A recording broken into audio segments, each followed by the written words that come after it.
उठ जाग मुसाफिर भोर भई, अब रहन कहाँ जो सोवत है।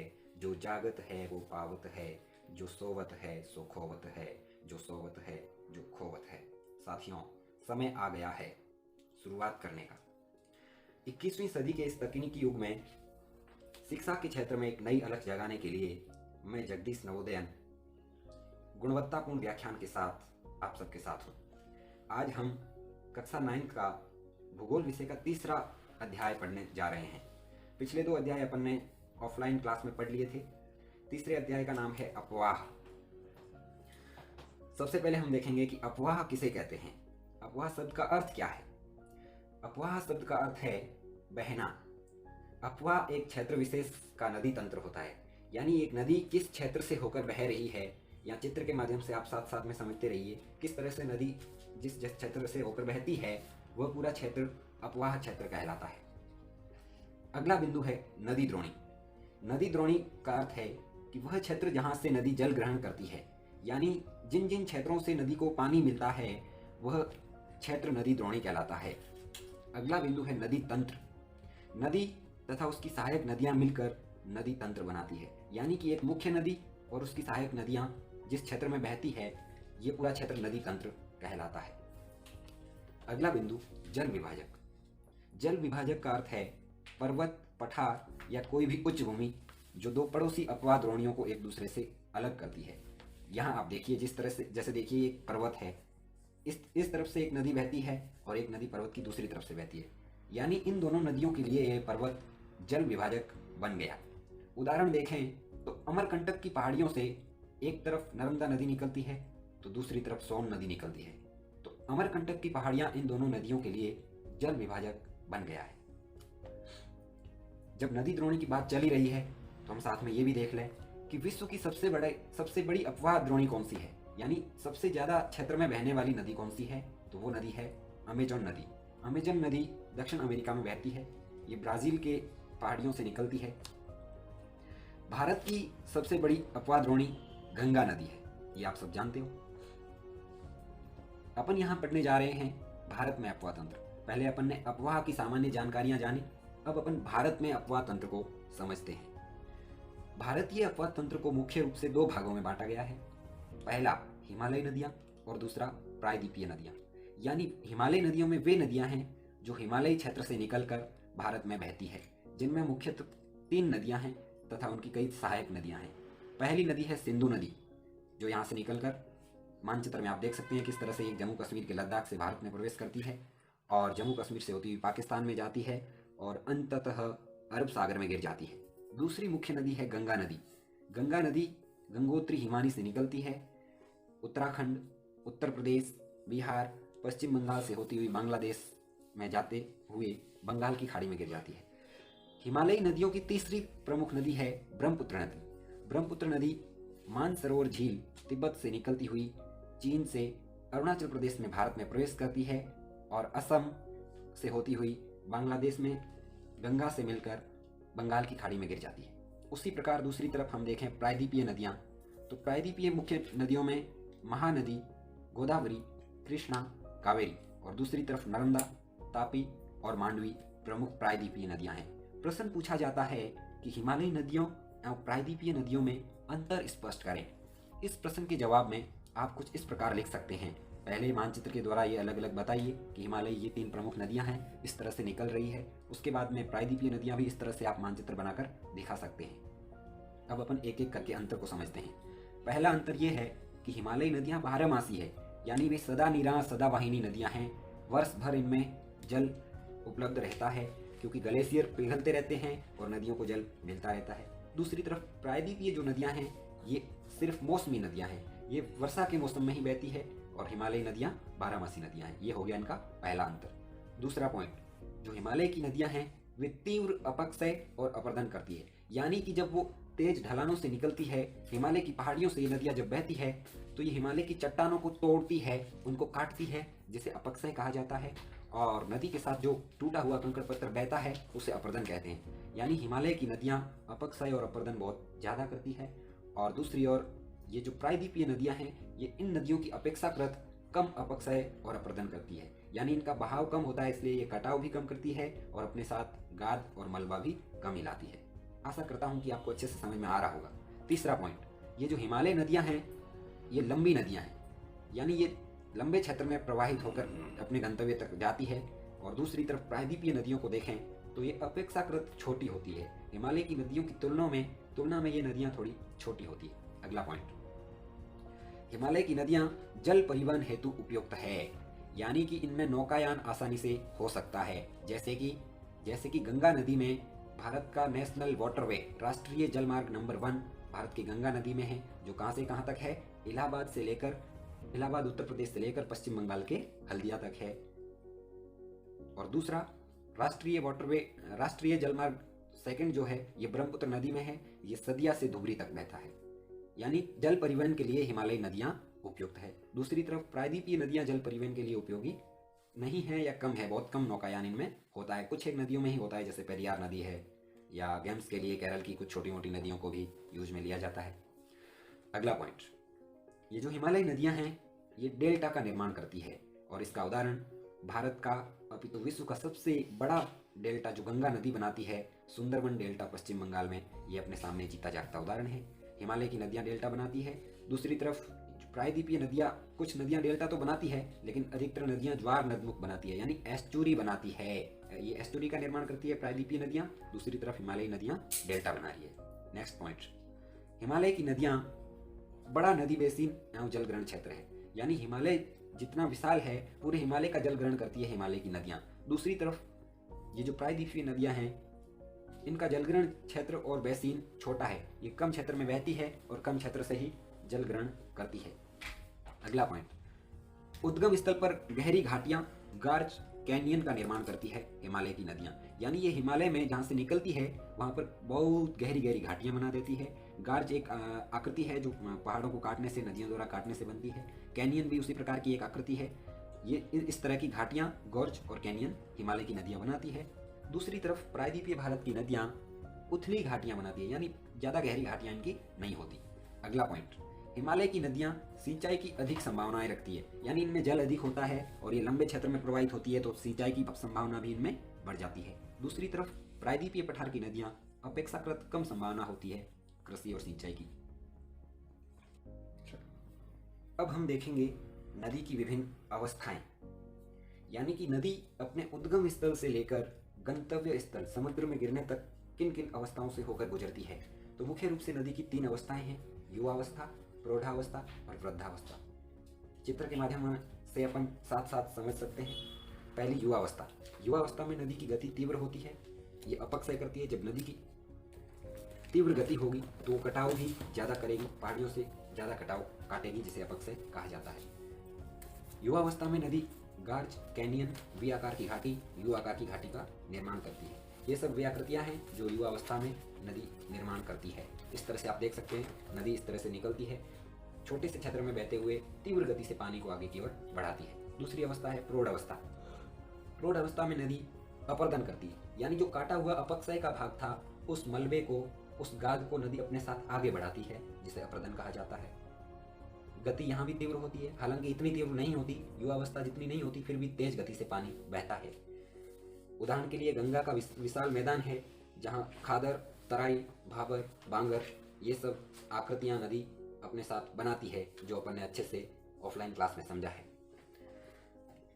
ये देख सकते हो यहाँ नदी थोड़ा और चौड़ाई में बहने लगती है और इस तरह से मुड़ मुड़ के बहती है, और यहाँ नदी की सहायक नदियाँ आकर मिलने लगती है।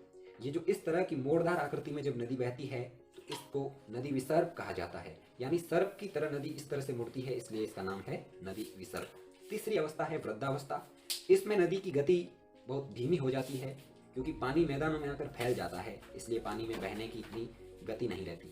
अब जो अपक्षय और अपर्दन किया हुआ था वो निक्षेपण हो जाता है, यानी वो जम जाता है, बीच बीच में नदी के बीच में जमने लगता है। पहाड़ों से काटा हुआ भाग बीच में ही जम जाता है, जिसे निक्षेपण कहा जाता है। और इस समय नदी गोखुर झील, डेल्टा और एस्चुरी का निर्माण करती है। अब गोखुर झील क्या है, तो देखो इस तरह से जब नदी बहती है और नदी का पानी गति बहुत कम होता है, तो जो नदी अपने साथ मलबा लेकर आती है वो इस तरह से बीच बीच में जम जाता है, इन क्षेत्रों में जम जाता है, जिसे निक्षेपण कहते हैं। तो जब इन क्षेत्रों में निक्षेपण हो जाएगा तो नदी धीरे धीरे इस क्षेत्र को बीच में ही छोड़ देगी और यहाँ से होकर सीधा बहने लगेगी। जो ये छूटा हुआ भाग होता है इसे गोखुर झील कहते हैं, यानी गाय के खुर के समान होता है, इसलिए इसे गोखुर झील कहा जाता है। अब हम एक एक करके देखेंगे हिमालय की नदियों को विस्तार से। सबसे पहले हिमालय की नदियों में पहली नदी अपन ने देखी थी सिंधु नदी। सिंधु नदी तंत्र। सिंधु नदी का उद्गम स्थल मानसरोवर झील तिब्बत में है। कहाँ पर है? तिब्बत में एक झील है मानसरोवर, वहीं से सिंधु नदी निकलती है और मानसरोवर से ही ब्रह्मपुत्र नदी निकलेगी, जो आगे अपन देखने वाले हैं।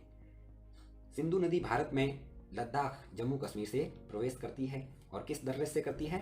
रोहतांग दर्रा। जम्मू कश्मीर में रोहतांग दर्रा है, यहाँ से सिंधु नदी भारत में प्रवेश करती है। आप यहाँ देख सकते हो, ये मानसरोवर झील और लद्दाख का इस जगह पर एक दर्रा है जिसका नाम है रोहतांग दर्रा। यहाँ से सिंधु नदी भारत में प्रवेश करती है।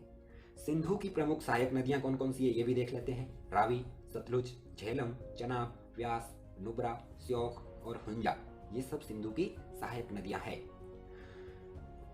सिंधु नदी की लंबाई लगभग 2900 किलोमीटर है, ये अपनी एनसीईआरटी की बुक के अनुसार है। बाकी इसकी 3100 किलोमीटर भी बताई जाती है, कहीं कहीं 3200 भी बताई जाती है। आपको ये याद रखना है, लगभग 2900 किलोमीटर।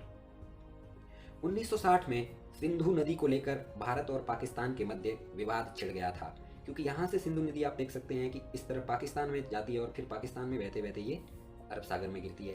तो यहाँ पर जल के बंटवारे को लेकर भारत और पाकिस्तान के मध्य विवाद हुआ था। तो 1960 में सिंधु जल समझौता हुआ था भारत पाकिस्तान के बीच, जिसमें नदी का 80% पानी पाकिस्तान को मिलेगा और 20% पानी ही भारत इसका उपयोग कर सकता है। इस शर्त पर भारत और पाकिस्तान दोनों ने हस्ताक्षर किए। एक और चीज हम सिंधु नदी के साथ जोड़ते हैं कि हिंदुस्तान का जो नामांकन हुआ है, भारत का नामांकन हुआ है, वो कहीं ना कहीं सिंधु नदी से ही जुड़ा हुआ है, क्योंकि सिंधु को इंडस कहा जाता था और इंडस के नाम से ही इंडिया कहा जाने लगा। यहीं से हमारे इंडिया नाम के पीछे का यही लॉजिक है। इसके अलावा अपन ने पहले जहाँ जल विभाजक पढ़ा था, यानी कि वह ऊपर उठा हुआ क्षेत्र, पर्वत, पठार या कोई भी उच्च भूमि जो दो नदियों के बीच में आता है, जहाँ से दो नदियाँ अलग अलग भागों में बढ़ती है। तो भारतीय नदी तंत्र या सिंधु व गंगा के मध्य जल विभाजक का कार्य कौन करता है? ये अंबाला शहर करता है। हरियाणा में एक शहर है अंबाला, ये आर्मी के लिए ज़्यादा प्रसिद्ध है, अंबाला शहर। आपको ये याद रखना है कि सिंधु नदी और गंगा नदी के मध्य जल विभाजक का कार्य कौन करता है? अंबाला शहर करता है। ये इस तरह से अपनी सिंधु नदी तंत्र यहाँ पूरा होता है। हिमालय की दूसरी और प्रमुख नदी है गंगा नदी। गंगा नदी के कण कण से आप भली भांति वाकिफ होंगे, क्योंकि इसका जो धार्मिक महत्व है वो शायद और किसी नदी का नहीं। गंगा नदी का उद्गम गंगोत्री हिमानी से होता है, जहाँ इसका नाम भागीरथी होता है। गंगा नदी गंगोत्री हिमानी से निकलती है, जहाँ इसको क्या कहा जाता है? भागीरथी। Very good. दूसरी तरफ उत्तराखंड के देवप्रयाग में एक अलकनंदा और नदी आती है, अलकनंदा, जो भागीरथी से मिल जाती है। यानी अलकनंदा और भागीरथी का मिलन स्थान कौन सा है? देवप्रयाग, उत्तराखंड। समझ गए? Very good. गंगा की सहायक नदियां यमुना है, घाघरा है, गंडक है, कोसी है, कैन है, बेतवा है। ये सब गंगा की सहायक नदियां हैं। यहाँ एक नदी का नाम का जिक्र हुआ है, कोसी। कोसी नदी को बिहार का शोक कहा जाता है। गंगा की लंबाई लगभग 2525 किलोमीटर है और धार्मिक महत्व वाला बहुत ही प्रसिद्ध शहर हरिद्वार गंगा के किनारे पर स्थित है। ये सब आप भली भांति जानते हो। और राष्ट्रीय जलमार्ग नंबर 1 इलाहाबाद उत्तर प्रदेश से लेकर हल्दिया पश्चिम बंगाल तक गंगा नदी में स्थित है। इसका जिक्र अपन पहले कर चुके। बांग्लादेश में गंगा नदी को पद्मा कहा जाता है। क्या कहा जाता है? पद्मा। बंगाल की खाड़ी में गिरने से पहले ये जो नदी है, ये इधर से ब्रह्मपुत्र आती है, ब्रह्मपुत्र के साथ मिल जाती है। यहाँ आप देखो कि यहाँ से गंगा भागीरथी निकल रही है, इधर से अलकनंदा निकल रही है। ये उत्तराखंड के देवप्रयाग नामक स्थान पर ये दोनों मिल जाती है। उसके बाद गंगा आगे बढ़ती है, इधर से यमुना आती है और यमुना में मिलने के बाद में गंगा आगे पश्चिम बंगाल से होते हुए बांग्लादेश में जाती है। इससे पहले ये यहाँ सुंदरबन डेल्टे का निर्माण करती है पश्चिम बंगाल में। और इधर बांग्लादेश में ब्रह्मपुत्र नदी आती है। गंगा और ब्रह्मपुत्र, गंगा को बांग्लादेश में कहा जाता है पद्मा और ब्रह्मपुत्र को बांग्लादेश में कहा जाता है जमुना। यानी पद्मा और जमुना दोनों मिलने के बाद एक नदी बनती है, उसे कहा जाता है मेघना नदी। क्या कहा जाता है?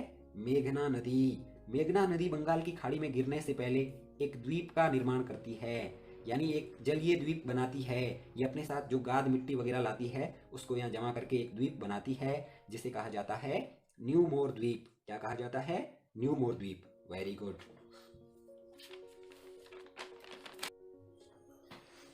हिमालय की तीसरी और प्रमुख नदी है ब्रह्मपुत्र नदी तंत्र। ब्रह्मपुत्र का उद्गम मानसरोवर झील तिब्बत में है। चीन में इसे सांगपो नाम से जाना जाता है और ये हिमालय के समानांतर चलती है, यानी हिमालय के बराबर। यहाँ आप देख सकते हैं इस तरह से हिमालय चलता है और यहाँ से मानसरोवर से निकलकर ऐसा ही बहती है और इसको चीन में कहा जाता है सांगपो। अरुणाचल प्रदेश के यांग्याप्ला दर्रे से भारत में प्रवेश करती है। यहाँ आप देख लो, यांग्याप्ला दर्रा यहाँ से भारत में प्रवेश करती है। इसकी सहायक नदियां हैं दिबांग, कैनुला, लोहित। ये इसकी प्रमुख सहायक नदियां हैं। असम में ब्रह्मपुत्र नदी माजुली द्वीप का निर्माण करती है, जो कि विश्व का सबसे बड़ा जलीय द्वीप है। यहाँ पर आप देख सकते हैं, यहाँ भारत में प्रवेश करने के बाद असम में जलीय द्वीप यानी नदी अपने साथ जो गाद लाती है, जो कंकड़ पत्थर लाती है, जो मलबा लाती है, उसको धीमी गति के कारण मैदानी क्षेत्र में इकट्ठा कर देती है, जिसमें नदी के बीच में ही इस तरह का द्वीप बन जाता है। उसे ही नदीय द्वीप कहा जाता है। और पूरे विश्व में सबसे बड़ा नदीय द्वीप माजुली द्वीप ब्रह्मपुत्र नदी में असम में स्थित है।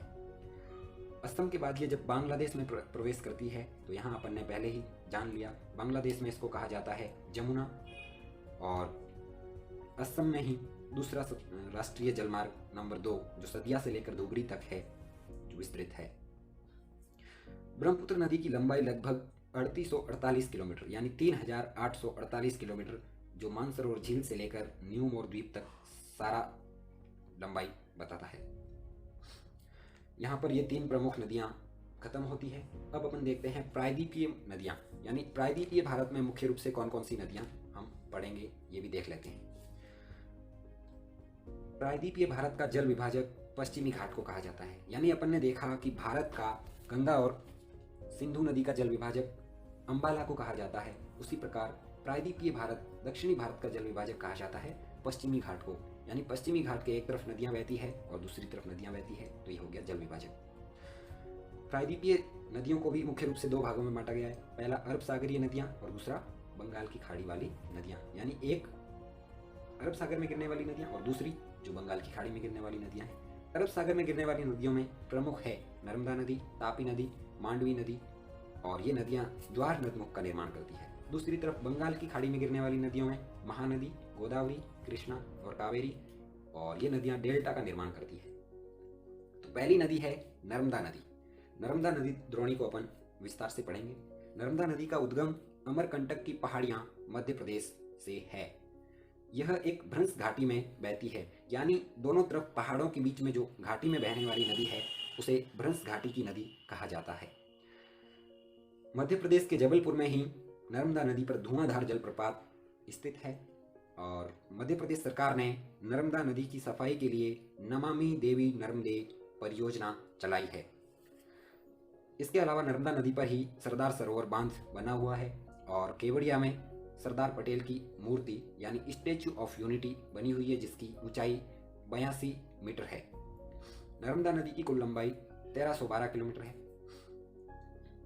प्रायद्वीपीय भारत की अगली नदी है तापी नदी। तापी नदी का उद्गम स्थल सतपुड़ा की पहाड़ियां, बैतूल जो जिला है मध्य प्रदेश का, यहाँ से ताप्ती नदी निकलती है। नर्मदा के समानांतर भ्रंश घाटी में बहती है, यानी ये नर्मदा की तरह ही पहाड़ों के बीच में बहती है। मध्य प्रदेश, गुजरात और महाराष्ट्र इसका प्रवाह क्षेत्र है।